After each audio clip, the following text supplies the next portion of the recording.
In this lecture, retailing includes all activities involved in selling a product or service directly to the final consumer for their personal non-business use. Now, most retailing, of course, is done by retailers. But many marketers are now embracing the concept of shopper marketing. This focuses on the entire marketing process, from the product and brand development to logistics, promotions, and merchandising. Now, the aim is to turn shoppers into buyers as they approach the point of sale. Shopper marketing focuses on customers at the point of purchase, which is just a little different than some other marketing avenues. It tries to make last-minute appeals to customers at the moment they're actually preparing to buy something. Now, this can also be called point-of-sale marketing. But unlike print, radio, and TV ads, which can linger in the minds of consumers for months, shopper marketing tries to make an immediate impact and directly influence behavior as the consumer is making the decision to purchase. While it was once assumed that shopper marketing only took place in brick and mortar stores, the rise of e-commerce has required marketers to reconsider how they influence shoppers online. Now, one of the most common techniques is to point customers toward another product that they may like based on what they're buying. So I've bought nail polish online, and at the end of that purchase, the online store recommended other items such as nail files or other colors of the same brand. Now, this is a simple but really effective way to encourage customers to spend more than they had originally intended. Omni-channel retailing attempts to create this seamless cross-channel buying experience that integrates in-store, online, and mobile shopping. Now, omni-channel is sort of the idea of using all of your channels to create one unified experience for your customers. It will include both your traditional and your digital channels, your point of sale, in-store, and online experiences. Now, omni-channel marketing is using digital and or traditional marketing channels to send a relevant message to brand customers, regardless of the customer's engagement with the product or brand at that time. The goal is to create a seamless message that adjusts to your customers based on their behaviors, basically providing the ultimate personal customer experience. Now, there are several ways for retailers to organize into different types of business units, and what I'm showing you here are just sort of maybe the top 5 for retailing. Corporate chains are probably the ones that you think of the most when you think of retailing. That's when 2 or more outlets tend to be owned by the same company and they're controlled by them. Now, their size allows them to buy in larger quantities at lower prices, and because of that, they gain economy of scales. So think of retail chains like CVS, Kroger, and of course, the granddaddy of them all, Walmart. Now, due to the success of corporate chains, such as Walmart, that's caused many independent brands to basically gather together to form one of 2 types of a contractual association. Now, the first type of contractual association is what they call voluntary chain. Now, this is a wholesaler type approach. Basically, these independent retailers engage in group buying and common merchandising. You may have seen an IGA, an Independent Grocers Alliance. True Value and Western Auto are also examples of this type of agreement. The second type of contractual agreement is a retailer's cooperative. Now, this is a group of independent retailers that band together to set up some joint ownership, such as a central wholesale operation, and they conduct joint merchandising promotions and efforts. Ace Hardware is the classic example for this one. Another form of contractual retailing organization is franchising. Now, this refers to a contractual association between a merchandiser, a manufacturer, a wholesaler, a service industry, those are called the franchisers, and the independent business person, the franchisee, who buys the right to own and operate one or more of these units in the franchise system. Interestingly, Subway is completely franchised. There is no corporate-owned store of a Subway. They are all small businesses. Other examples are McDonald's, which owns some corporate stores, but also many of the stores are franchised. Now, last is merchandising conglomerates.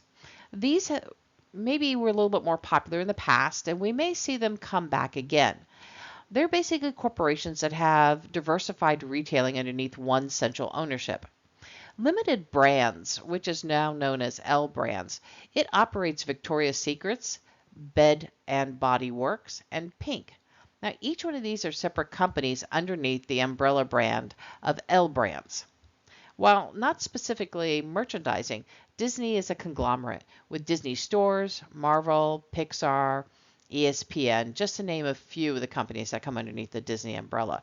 And they're probably one of the best as far as thinking about a conglomerate that you can kind of come up with for most people. Now, let's make sure you don't get confused between a type of business and a business model. The last slide talked about the types of business. E-tailing is a business model that is basically trying to capture internet sales. And this is going to require e-retailers to build out distribution channels such as warehouses, internet pages, and basically product shipping centers.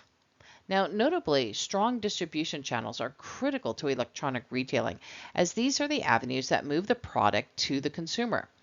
E-tailing can lower infrastructure costs by doing away with needed stores, yet it can increase costs because of the infrastructure-related investments in shipping and warehousing.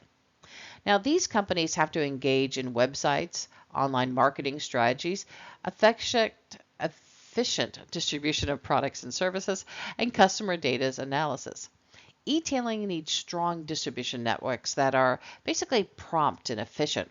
Customers can't wait for long periods for the delivery of products or services. Simply slapping up a website with your product on it does not make for successful e-retailing. But remember, e-retailing can also have brick and mortar businesses. So Target is going to have brick and mortar stores and it's going to have e-retailing. It's not a type of business, rather it's a business model. So e-retailing leads us to sort of major store retail types. I mean, there's so many different types of retail organization that it would take several slides just to cover them all. Now, what you see here are sort of the 7 major types, but there's so many more that are subgroups within these groups. So examples, are malls a collection of specialty stores, and superstores, well, they also would include super centers. And then there's this whole category of non-store retailing that includes vending machines, point-of-sale kiosks, in-home sales, and still kicking around, catalog retailing. Now, as with other types of marketers, the aim of retailing is to find customer value-driven marketing strategies and marketing mixes that will let companies create value for their customers and capture value in return. Now, retailers must first segment and define their target markets, and then decide how they're going to differentiate and position themselves in those markets. Solid target marketing and positioning, a retailer can compete effectively against the larger stores and stronger competitors. Now, the 4 P's apply to retailing much the same way that they apply to a product. Now, first, a retailer must decide on 3 major product variabilities.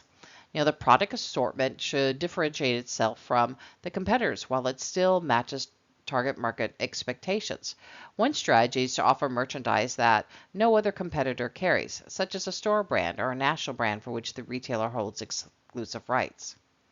The service mix can also help set up one retailer apart from another. For example, some retailers invite customers to ask questions or consult service representatives via in-person keyboard or on the phone. One example is a store for women that you can go in and get your bras customly sized.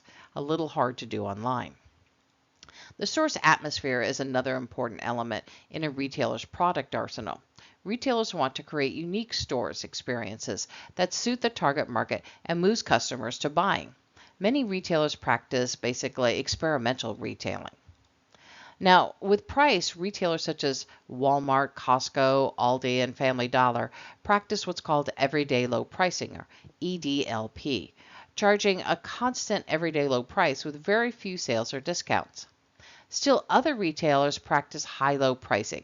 That is, they charge higher prices on everyday basis, coupled with frequent sales and often price promotions.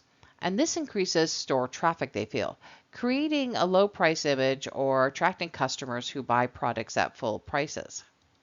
Now, retail pricing policies must fit its target market and positioning, the product and the service assortment.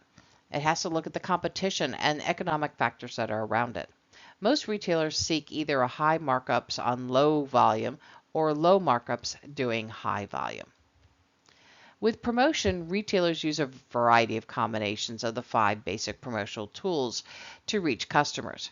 Advertising may support by newspapers, inserts, catalogs, online.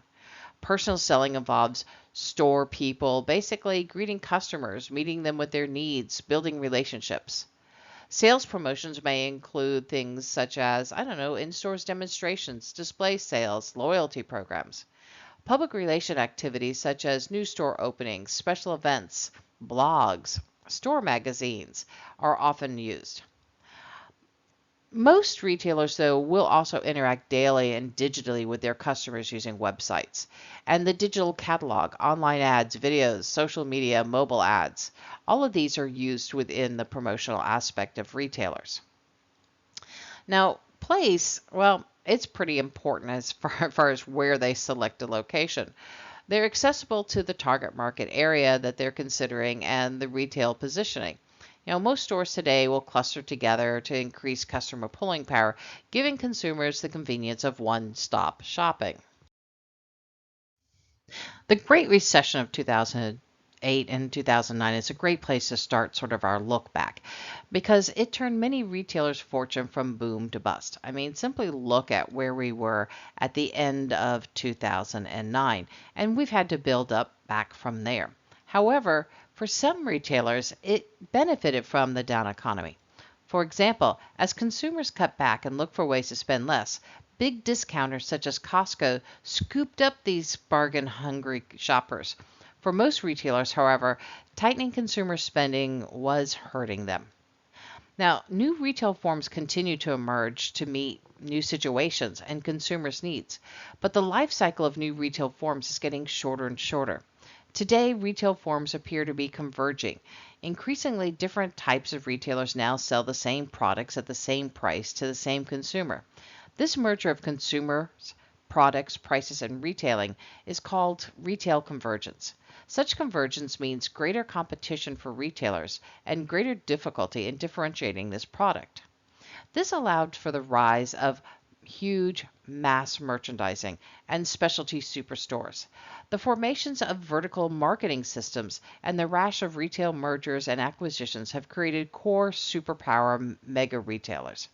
The mega retailers have shifted the balance of power between retailers and producers. Their size and buying power, these giant retailers can offer better merchandise selection, good services, and strong prices savings to consumers. As a result, they're growing even larger by squeezing out smaller and weaker competition. Most consumers still make, though, a majority of their purchases the old-fashioned way. They go to a store, find what they want, plunk down their cash or credit card, and bring home the goods. Retailing online sites, mobile apps, and online social media, however, have greatly influenced a large amount of in-store purchasing. Customers start by browsing online to see what is being offered before they go to the store. This is actually called web brooming. But online shopping is becoming more and more prominent, and most companies now will have both in-store and online retailing. Now, as e-line retailing becomes popular, they've had to deal with the fact that consumers want to see the items before they purchase it. This has given a rise to an old concept from the days of catalogs called showrooming. Showrooming is a practice of viewing products in stores but buying them online. It presents serious challenges to store retailers, but rather than fighting showrooming, many retailers are now embracing it as a way to showcase their own omni-channel strengths. Retechnologies also have become critically important as a competitive tool. Progressive retailers are using advanced information technologies and software systems to produce better forecasts, control inventory cost, interact electronically with suppliers, send information between stores, and even sell to customers within the store. They've adopted sophisticated systems for checkout scanning, RFID tracking inventory, merchandise handling, information, and customer interactions. But today, retailers are also increasingly adopting environmentally sustainable practices. They're greening up their stores and operations, promoting more environmentally responsive products, launching programs to help customers be more responsive, and working with channel partners to reduce their environmental impact. This happens to be very important to both Generation Y and Generation Z. So many large retailers are also joining forces with suppliers and distributors to create more sustainable products, packaging, and distribution systems. Now, retailers with unique forms and strong brand positions are increasingly moving into other countries. Many are expanding internationally to escape the saturated home market, you might want to say. International retailing presents, its own challenges as well as opportunities. Retailers can face dramatically different retail environments when it comes to basically other countries, continents, and even cultures. Hence, going global, retailers must understand that it needs to meet the needs of still the individual local market. Now that we've taken a basic look through retailing, let's kind of tackle wholesaling. Wholesaling includes all the activities involved in selling goods and services to those buying for resale and business use. Wholesalers buy mostly from producers and sell generally to retailers, the industrial customers, and other wholesalers. But often these companies are unknown by the public. For example, C&S Wholesale Grocer is one of the largest suppliers of groceries in the United States. They supply almost 4,000 stores and handle about 100,000 different products, and yet they're largely unknown to most consumers. However, they're very well known and valued by the business customers that they serve. So let's look at a few different types of wholesalers. The first one, merchant wholesalers, are the largest single group of wholesalers out there. They account for roughly 50% of all wholesaling. They purchase products. They take title of the product. Now, this is going to be very different because generally we don't. And then they sell the product. They include two big broad types, full service wholesalers and limited wholesalers. And I'll talk more about those shortly. Brokers, now, they differ from merchant wholesalers in two primary ways. First, they do not take title of the goods. And second, they perform only a few of the functions. However, like merchant wholesalers, they generally specialize by either a product line or a specific customer type. Agents are a little different from brokers in that they represent the buyer or seller on more permanent basis. Manufacturer agents, also called manufacturer representatives, are the most common type of agent wholesaler. They perform only a few functions and also they do not take title for the good. Lastly, the other major type of wholesaling is done by the manufacturer and retailers through their branches and offices. They sell directly to buyers themselves rather than through intermediary wholesalers. Let's break down those two major types of merchant wholesalers that I said I would do. Now, the first one is wholesale merchants, and they sell primarily to retailers and provide a full range of services. We can break them down even further into three groups. The general merchandiser wholesalers, who carry several merchandise lines, whereas the general line wholesaler tends to carry just one or two lines in a greater depth. And then there's specialty wholesalers specializing in carrying only one line. They may also have only exclusive rights to carry that line. Industrial distributors sell to manufacturers rather than to retailers. They provide several services, such as carrying stock, offering credit, providing delivery. They may also carry a broad range of merchandise, a general line, or a specific line, just like the wholesale merchants. Now, not everybody does everything, and that brings us to the limited services. Now, with limited services, we have a large variety of them, and sort of like retail, I could go on and on about them, but let's talk about a few of the major ones. Cash and carry wholesalers carry a limited number of fast-moving products that sell to small retailers generally for cash, and they usually don't deliver. Whereas truck wholesalers, also known as truck jobbers, carry a limited line of semi-perishable merchandise which is sold for cash when the deliveries are made to the retailers. Drop shippers do not carry inventory or handle the product at all. They receive an order, and then drop shippers select a manufacturer who then ships the merchandise directly to the customer. Drop shippers operate in basically bulk industries. And you can see in the diagram below that how this sort of works. Drop shipping is being much more oriented these days also for e-business and e-retailing. Now, rack jobbers, they price the goods, they keep them fresh, and they set up the point of purchase display and keep inventory records. Whereas producer cooperatives are basically farm-owned members that assemble farm produce for sale in local markets. And when we talk about local markets here, we're talking about large areas, not so much like in your downtown area, but they will carry and produce products for the Southeast.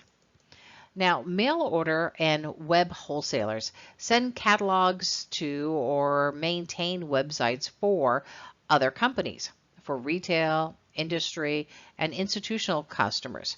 They tend to feature things like cosmetics, specialty food, and other small items. Its primary customers are businesses in the small outlying areas of marketing. In the wholesale business, agents and brokers do not take title to merchandise being marketed. They only bring buyers and sellers together and negotiate the terms of transactions.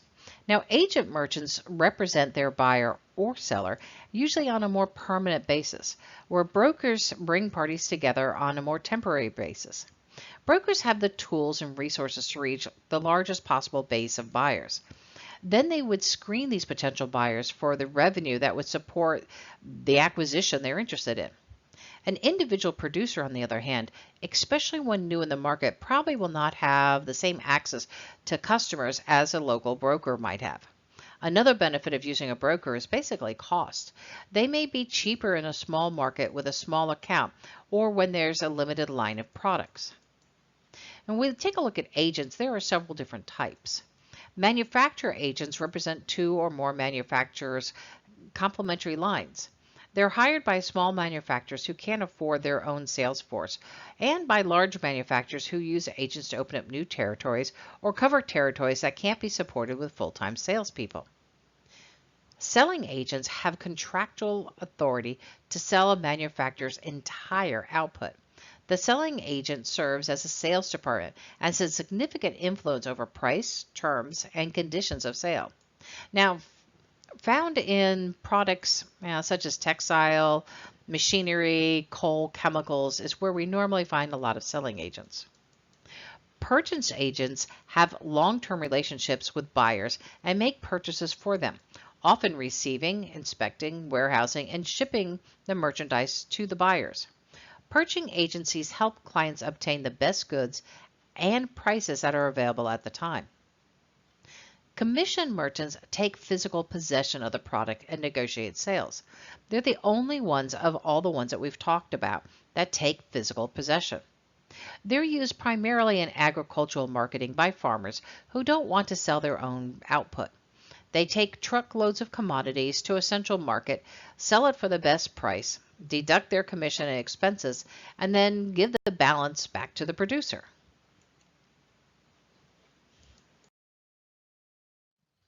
Manufacturers and retailers can decide to basically do direct sales and purchasing for themselves without using any kind of a wholesaler.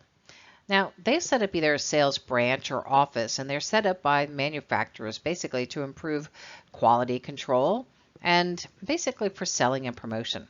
Sales branches carry inventory and are found in industries such as lumber and automotive equipment and parts, whereas a sales office does not carry inventory, and they're most prominent in things like dry goods and notion industries.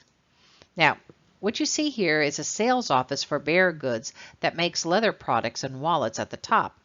And on the bottom, you see Verona Marble, which you can see has inventory outside its offices.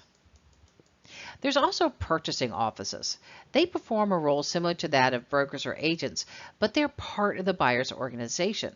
Many retailers set up purchasing offices in major centers such as New York and Chicago. There are many channel functions performed by wholesalers. The wholesaler sales force helps manufacturers reach many small customers at low prices. They can select items and build assortments needed by their customers, thereby saving a great deal of labor.